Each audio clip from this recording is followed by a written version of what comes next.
Olá, queridos amigos e amigas, é uma alegria estar aqui com vocês novamente. Estamos no 33º domingo do tempo comum, penúltimo domingo do ano litúrgico.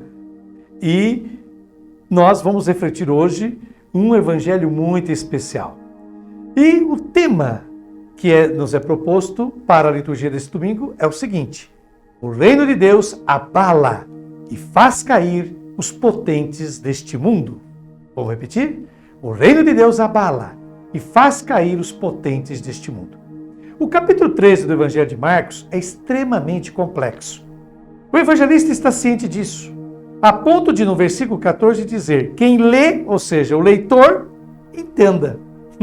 Portanto, vamos tentar entender o que o evangelista, nesse capítulo 13 de Marcos, nos diz. Comecemos pelo versículo 24, primeira parte. Você já leu o texto aí também comigo. Jesus disse a seus discípulos, naqueles dias depois da grande tribulação. Ora, a tribulação foi a destruição do templo e da cidade de Jerusalém, que foi anunciada, essa destruição, essa tribulação, por Jesus. E aqui Jesus, referindo-se aos textos dos profetas, em particular do profeta Isaías, usa a linguagem profética da queda de regimes opressores. O que está por detrás daquilo que Jesus Cristo falará a partir de agora é a queda dos regimes opressores. Continuemos lendo Marcos capítulo 13, versículo 24, segunda parte. O sol vai se escurecer e a lua não brilhará mais. Ora, o sol e a lua, aquela cultura, eram divindades adoradas por povos pagãos. Consequentemente, as divindades pagãs perdem seu esplendor, no dizer de Jesus. E por quê? Jesus já havia dito: é necessário que o evangelho, a boa nova, seja anunciado a todos. Isso ele fala em Mateus capítulo 24, versículo 14. Então, o processo de libertação que se iniciou com a queda de Jerusalém começa a fazer efeito. A proclamação da boa nova com a luz, o esplendor do verdadeiro Deus, ofusca todas as falsas divindades. É isso que Jesus Cristo está querendo nos dizer. Leamos agora a primeira parte do versículo 25 do capítulo 13 de Marcos.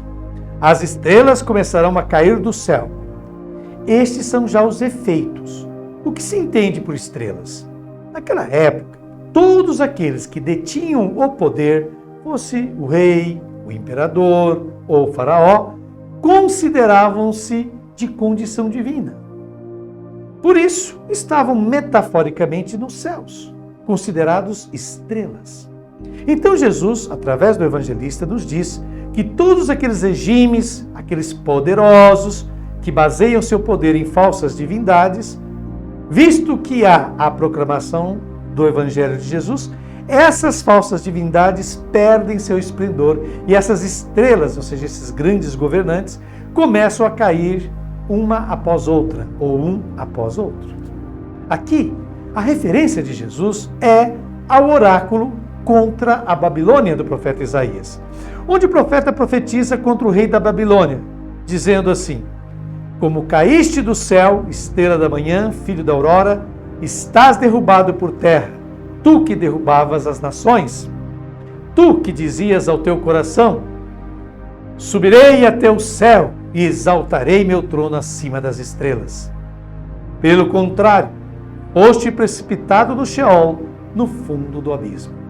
Isso a gente lê em Isaías, capítulo 14, versículos 12 a 13a e também versículo 15. Portanto, o efeito positivo de anunciar a boa nova de Jesus é que todas as estruturas de poder, todos os regimes baseados no poder, cairão para a libertação do ser humano. Essa é a grande notícia. Continuemos agora lendo a segunda parte do versículo 25 do capítulo 13 de Marcos, que diz: e as forças do céu serão abaladas. Nos céus, segundo o evangelista, está o Pai, o Filho do homem e os anjos. As potências terrenas são poderes que usurpam a condição divina, porque eles não são divinos, e começam a ser agora abaladas essas potências terrenas. Prossigamos, versículo 26. Então vereis o Filho do homem vindo das nuvens com grande poder e glória. Em seguida, Jesus garante: então eles verão Jesus não diz vós vereis, como a gente acabou de ler o texto do lecionário dominical. O que está em grego é eles verão. Quem é que vai ver? Justamente os poderosos que caem de seu trono. As nuvens indicam a condição divina. Quando as potências são abaladas, as estrelas começam a cair. O poder e a glória se manifestam no Filho do Homem, que é Jesus. Prossigamos agora lendo o versículo 27 do capítulo 13 de Marcos. Ele enviará os anjos aos 4 cantos da terra e reunirá os eleitos de Deus de uma extremidade à outra da terra. E Jesus acrescenta que enviará os anjos, isto é, aqueles que o ajudaram a realizar a sua obra, e reunirá os seus eleitos. A queda dos perseguidores será o triunfo dos perseguidos. Olha só, a queda dos perseguidores será o triunfo dos perseguidos. Tudo isso para indicar um novo começo, um novo tempo. Agora leamos a primeira parte do versículo 28 do capítulo 13. Aprendei, pois, da figueira esta parábola. A figueira já apareceu no Evangelho de Marcos como imagem do templo, da instituição religiosa que era todo esplendor, mas sem nenhum fruto, apenas folhas e nada de fruto. É uma parábola particular. Poderíamos traduzi-la como aquela parábola. Mas qual é a parábola a qual Jesus se refere? É a que Jesus pronunciou contra a instituição religiosa, os sumos sacerdotes. É a parábola dos arredatários assassinos, de quem Deus vai tirar a vinha, como a gente vê em Marcos capítulo 12, versículos de 1 a 12. Leamos agora capítulo 28b até o 29. Versículos, melhor dizendo, 28b ao 29 do capítulo 13 de Marcos. Quando seus ramos ficam verdes e as folhas começam a brotar, sabeis que o verão está perto. Assim também, quando virdes acontecer essas coisas, ficais sabendo que o Filho do Homem está próximo às portas. O que está próximo? O que está às portas? Ora, o reino de Deus. Do momento em que Jerusalém e o templo caem, esse grande obstáculo para ir pregar a boa nova também aos pagãos, do momento em que, com o anúncio da boa nova, todos os poderes que se baseiam na dominação, na exploração da humanidade começam a cair, então se dá a inauguração do reino de Deus. Leiamos agora os versículos de 30 a 31 do capítulo 13 de Marcos. Em verdade vos digo, esta geração não passará até que tudo isto aconteça. O céu e a terra passarão, mas as minhas palavras não passarão. Sabemos que a destruição de Jerusalém será no ano 70. A ruína de Jerusalém permitirá que os pagãos entrem no reino de Deus. O céu e a terra passarão, ou seja, tudo passará, mas minhas palavras não passarão. Portanto, Jesus nos diz com absoluta certeza que, se a comunidade anunciar e viver a boa nova de Jesus, todo o sistema injusto, todo o sistema opressor cairá, porque todos os poderosos, todos os regimes têm pés de barro e mais cedo ou mais tarde estão destinados a cair. Leiamos agora o versículo 32 do capítulo 13 de Marcos. Quanto àquele dia e hora, ninguém sabe, nem os anjos do céu, nem o Filho, mas somente o Pai. E então essa passagem do Evangelho termina com uma imagem de grande confiança. O dia ao qual se refere Jesus é o dia da sua morte. A hora que ele menciona é a hora da perseguição e morte de seus discípulos, seus seguidores. Jesus afirma que nem ele, nem os anjos sabem algo sobre isso. O que Jesus quer nos dizer? Que não é importante conhecer o momento, mas saber que está nas mãos do Pai o futuro da humanidade. Portanto, esta página termina com um convite a confiar plenamente na ação do Pai. Então é uma página totalmente positiva. Certamente não uma página que tende a assustar as pessoas, mas libertá-las. E, acima de tudo, é uma página que encoraja a pequena comunidade dos que creem que se encontra impotente diante dos grandes regimes que governam este mundo. E agora, queridos irmãos e irmãs, faço as minhas reflexões pessoais. E começo citando Lionel Luthor, um personagem de uma série televisiva norte-americana chamada Smallville. Diz ele: impérios não são destruídos por forças externas, e sim por fraquezas internas. Vou repetir: impérios não são destruídos por forças externas, e sim por fraquezas internas. Frase que vem bem a calhar com essa profecia que Jesus Cristo realizou no Evangelho de hoje. Existe um antigo provérbio que diz: não há bem que sempre dure, nem mal que nunca se acabe. Essa frase resume bem a lição que Jesus quer nos transmitir com o seu Evangelho neste domingo. O provérbio que acabamos de citar não quer estimular a apatia, a acomodação diante da realidade. Alguém poderia raciocinar assim: bem, como nada é duradouro, vamos cruzar os braços, vamos esperar até que tudo mude. É justamente o contrário. Se lutarmos, se buscarmos com tenacidade e esperança, tudo pode ser melhorado, tudo pode ser mudado. O mal não perdurará, a opressão chegará ao fim.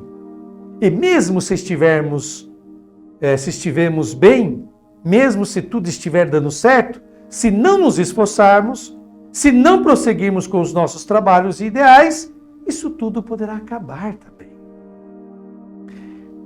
Como estamos nos aproximando do final de ano, a liturgia quer nos transmitir esperança, quer nos recordar que é época das promessas se cumprirem. Nossas esperanças estão na boa nova de Cristo, no Evangelho de Cristo. Não poderia haver melhor boa notícia que a instauração do reinado de Deus na humanidade. E aqui, como nos adverte corretamente José Maria Castillo, teólogo espanhol, abre aspas, não se trata de um momento concreto da história. Não será um acontecimento determinado. Será um processo lento e longo, no qual o Deus humanizado em Jesus se fará presente entre os humanos, até humanizar, vejam bem, até humanizar este mundo, libertando-o da desumanização que dá origem a tanto sofrimento e a tanta opressão. Fecha aspas. Para que haja esperança e vida nova para os habitantes da Terra, para que a humanização do ser humano aconteça, é necessário que as potências caiam, os potentes sejam abalados. Isso não é uma novidade na boca de Jesus. Desde o Antigo Testamento, os profetas já tinham se dado conta dessa verdade. Aonde há opressores, aonde há poderosos, aonde há dominadores, não pode haver justiça, fraternidade e paz. Os grandes opressores devem cair. E a gente pode conferir várias passagens de Isaías, Jeremias e Ezequiel sobre isso. Contudo, não significa que para acontecer isso tudo, tenha que ocorrer calamidades que afetem a terra, nem fenômenos astronômicos, como aqueles descritos no Evangelho deste domingo. Essas imagens que a gente lê no Evangelho deste domingo fazem parte da linguagem profético-apocalíptica, muito presente na Bíblia. A implantação do reinado de Deus neste mundo será fruto de um processo contínuo e crescente de humanização e libertação. No entanto, esse processo não acontecerá por si mesmo. Atenção! Essa progressiva humanização dos indivíduos, dos grupos, das instituições e das nações é fruto do nosso empenho, do nosso trabalho, do nosso esforço com as graças de Deus. A esperança, a boa notícia, está no fato de que Deus nos dá a seguinte garantia: eis que estou convosco todos os dias até o fim dos tempos, como está em Mateus capítulo 28, versículo 20b. E concluindo essa nossa reflexão, essa nossa meditação do Santo Evangelho deste domingo, 33º domingo do tempo comum, ano litúrgico B, agora faremos juntos esta linda oração. que já está aparecendo aí na sua tela também. Ó Deus de meus pais e Senhor de misericórdia, que tudo fizeste com a tua palavra e com tua sabedoria criaste o ser humano para dominar as criaturas que fizeste, para governar o mundo com santidade e justiça e exercer o julgamento com retidão de coração.